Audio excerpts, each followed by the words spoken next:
Sources of water. There are many sources of water such as ponds, waterfall, lakes, streams, rivers, seas and oceans. These water bodies are known as natural resources of water. Rain and melting glaciers are the main sources of water. They fill up the water bodies. See, क्या बोल रहा है इसमें कि water के जो sources है वो बहुत सारे होते हैं, ठीक है, like ponds, waterfalls, lakes, streams, rivers, seas and oceans. These all are known as the water bodies, but these water bodies are known as natural resources. ये सब क्या है, natural resources है, because this is not made by human beings. Okay, so rain and melting glaciers are the main sources of water, because rainfall and melting glaciers both are natural things. It is not caused by the human beings, so this is known as natural things. They fill up the water bodies. See, whenever the rainfall comes, all the water bodies get filled with the water. Okay, so that's why it is telling that they fill up the water bodies. Now turn the page. See here, the other sources of water such as dams, tanks and hand pumps and wells are constructed by human beings for storing water. Hence these are known as artificial sources of water. अब देखो क्या होता है कि other sources of water क्या है, जैसे कि डैम्स, टैंक, हैंड पंप या वेल, कुआं, बोरिंग, जो पानी टंकी होता है, और ये डैम जो होता है ना, ये जो होता है सारी चीज़ें ये ह्यूमन बींग्स के द्वारा बनाया गया है, man made. This is man made for storing water. पानी को स्टोर करके रखने के लिए बनाया जाता है, ठीक है. Hence these are known as artificial sources of water. तो ये सारे क्या है, आर्टिफिशियल सोर्सेज ऑफ वाटर के एग्जाम्पल्स हैं. These are known as artificial because it is made by man. Okay, this does not come to us from nature itself. Okay, surface water and groundwater. What do you mean by surface water and groundwater? See, surface means ऊपर में है ना, और ground मतलब ground के अंदर में. तो surface water मतलब ऊपर का पानी, और ground water मतलब नीचे जो पानी होता है वो, ठीक है. Glaciers in the mountains melt to form rivers, lakes and streams.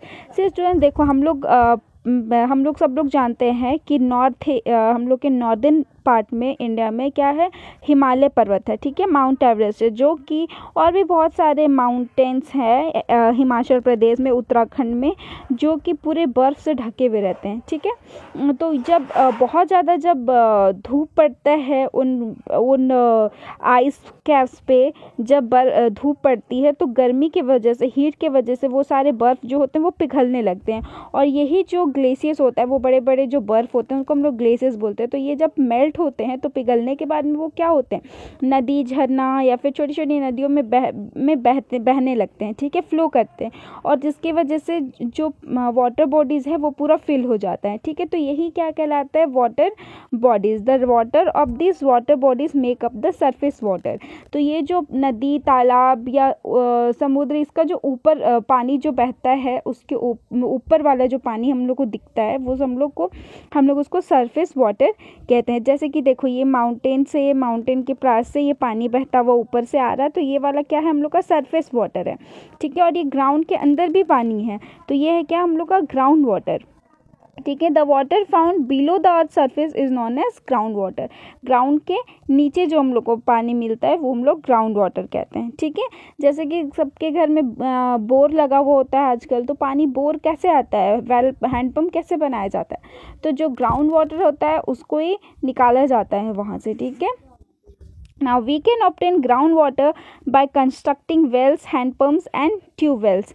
तो ग्राउंड वाटर को कैसे निकाला जा सकता है, हैंड पम्प बनाकर, या फिर वेल्स, कुआं बना के, है ना, या फिर ट्यूब वेल्स बनाकर, ये इस तरह से उसको खुदाई करके अंदर से वाटर मोटर वगैरह फिट करके यहाँ से वाटर को, ग्राउंड वाटर को निकाला जा सकता है, हम लोग पा सकते हैं, ठीक है. ब्रेन टीजर देखो, what would happen if all the snow in the mountain melts. पूछ रहा है कि अगर माउंटेन में जितना भी स्नो है अगर वो पिघल जाएगा तो क्या होगा। तो सारे बर्फ़ अगर पिघल जाएंगे तो क्या होगा, जितने भी नदी तालाब कुएं सारे चीज़ क्या हो जाएंगे, भर जाएंगे, पूरा पानी से भर जाएगा और रिवर पोन्स लेक सीज सारी चीज़ें ओवरफ्लो होने लगेंगी, सारे वाटर बॉडी से पानी जो है वो सब तरफ फैलने लगेगा और फिर क्या हो जाएगा, बाढ़ आ जाएगा। That is known as disaster, natural calamities, पूरा फ्लड आ जाएगा, बाढ़ आ जाएगा, ठीक है। और बहुत सारे प्रॉपर्टीज़ का लॉस होगा, लाइफ बहुत सारे लाइफ्स ख़त्म हो जाएंगे, डेथ हो जाएंगे सब लोगों के, ठीक है। तो इस तरह से वो पूरा डिज़ास्टर हो जाएगा अगर ऐसा सिचुएशन आता है तो। Now see page number 71. Next page, let us try classify these sources of water as natural or artificial. Students, ये आप लोग बुक में ही कर लेना, यहाँ पे कॉलम बना हुआ है नेचुरल रिसोर्सेज और आर्टिफिशियल रिसोर्सेज का। तो यहाँ से हम लोग को बस सेलेक्ट करके इसमें फिल करना है कि कौन सा नेचुरल है और कौन सा आर्टिफिशियल है। सी वाटरफॉल क्या है, वाटरफॉल नेचुरल है या आर्टिफिशियल है, तो waterfall is natural resources, so you have to write here waterfall. Hand pump is artificial, so you have to write here. River is natural, lake natural, well artificial, stream natural, pond natural, tank artificial. Okay, so you have to do this. Then write one difference between groundwater and surface water. तो ground water और surface water का example बहुत अच्छा यहाँ पे आप लोग का लिखा हुआ है, देखो। Glaciers in the mountain melts to form river, lakes and streams. The water in these water bodies make up the surface water and इसमें ground water में लिखोगे the water found below the surface is known as ground water. इस surface water के example आप लोग क्या क्या लिख सकते हो, ये सब example लिख सकते हो, river, lakes, streams etc. ground water के examples कैसे लिख सकते हो, wells, hand pumps, tube wells etc. Okay, now see question number 3. Choose the correct option for each sentence. Waterfall river and lakes are best sources of water. तो अभी मैं बताई कि वाटरफॉल रिवर और लेक्स ये सब क्या है, नेचुरल रिसोर्सेज है। ऑप्शन भी देखने की जरूरत नहीं है आप लोग को, अगर अच्छे से समझ में आ गया तो natural sources of water. Then B number C, dash water flows on the surface of water. तो सरफेस पे कौन सा पानी फ्लो करता है, सरफेस वाटर फ्लो करता है, तो surface water flows on the surface of the earth. Then see number, dash is the main sources of water. So मैं आप लोग को ये बार बार बता रही थी कि rain is the main sources of water. D number, water absorb by dash is known as ground water. So water absorb by soil is known as ground water. Ground water कैसे, ये वाटर को soil जो है वो absorb करता है, तब ground water वो होता है, ठीक है। तो ये आप लोग का पेज नंबर 71 कंप्लीट हो गया है। नेक्स्ट टॉपिक क्या है देखते हैं। नेक्स्ट टॉपिक है where do we get water from. See, उससे पहले एक क्या दिया हुआ है, ग्रुप डिस्कशन देखते हैं। Observe this picture, discuss which method of obtaining water is easier and Y.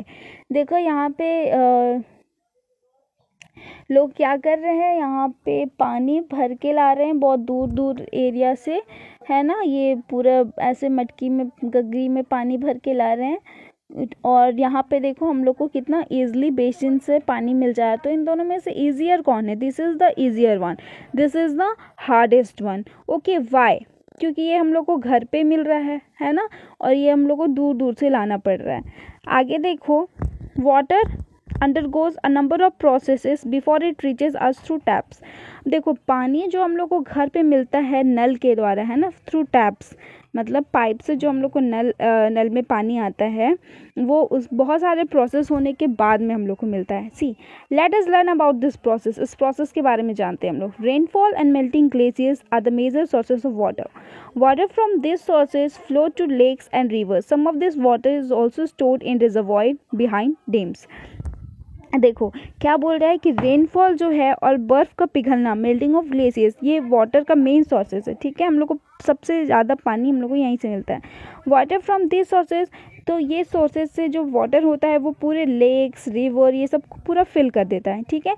तो क्या होता है, सम ऑफ दिस वाटर, तो जब पानी इस तरह से वाटर फ्लो होने लगता है तो उनको रिजर्वॉयर में डैम्स के पीछे जो रिजर्वॉयर बनाया जाता है उसमें स्टोर किया जाता है। तो रिजर्वॉयर मतलब होता है जलाशय, जहाँ पे पानी को स्टोर करके रखा जाता है। डैम के पीछे इस तरफ से इस यहाँ पे देखो ये पिक्चर में इस तरह से ऐसे छोटे छोटे टैंक्स टाइप के बने रहते हैं, इसको रिजर्वॉयर बोलते हैं हम लोग, ठीक है। Water is then transported from the natural and artificial sources through pipes to water treatment plants. Here the water is treated and purified. इसके बाद देखो वाटर को water is then transported from the natural and artificial, इसको natural और कुछ artificial तरीके से water को इस तरह से लाया जाता है ट्रीटमेंट प्लांट्स पे, ठीक है। उसमें 2-3 प्रोसेसेस होते हैं जहाँ पे वाटर को प्यूरिफाई किया जाता है। उसमें बहुत कुछ ऐसे डाले जाते हैं, वॉशिंग पाउडर, बेकिंग सोडा वगैरह कुछ ऐसा कुछ डाला जाता है, जैसे कि वाटर को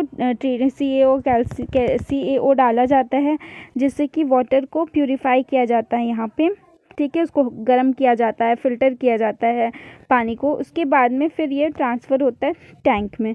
this purified water is then sent through the pipes to overhead और अंडरग्राउंड टैंक्स फॉर स्टोरेज। देखो जो हम लोग को टैंक ऊपर में इस तरह से दिखता है, इसको हम लोग ओवरहेड टैंक बोलते हैं, और कुछ अंडरग्राउंड टैंक्स होते हैं इस तरह से जो ज़मीन के अंदर होते हैं, इसको अंडरग्राउंड टैंक बोलते हैं। तो इसमें वाटर को थ्रू पाइप से भेजा जाता है, ठीक है। इसके बाद the water from this tanks flow through pipes to reach our homes. अब ये जो वाटर है वो बहुत सारे इसमें कनेक्शन जोड़े जाते हैं, पाइप जोड़े जाते हैं, और वो इस तरह से हम लोग के घर में पाइप के थ्रू आके फिल हो जाता है, और फिर हम लोग को यहाँ पे वाटर मिलता है आसानी से, ठीक है। यहाँ पे देखो कुछ फैक्ट्स दिया है। इन द डेजर्ट्स और dry areas of Rajasthan people use rain water collected in tanks और टंकाज। तो राजस्थान जैसे कि हम लोग जानते हैं कि बहुत ज़्यादा ड्राई प्लेस है, हॉट एरिया है ना, वहाँ पे पानी की बहुत ज़्यादा कमी है। तो वहाँ पे जब थोड़ी बहुत रेनफॉल होता है, पानी बरसता है, तो वहाँ के लोग उस रेन वाटर को टंकी में या बड़े बड़े टंकाज में अच्छे से फिल करके कलेक्ट करते हैं, उसको पानी में खोल कर रख देते हैं और वहाँ पर कलेक्ट करते हैं, उसको यूज़ करते हैं फिर। Thank you.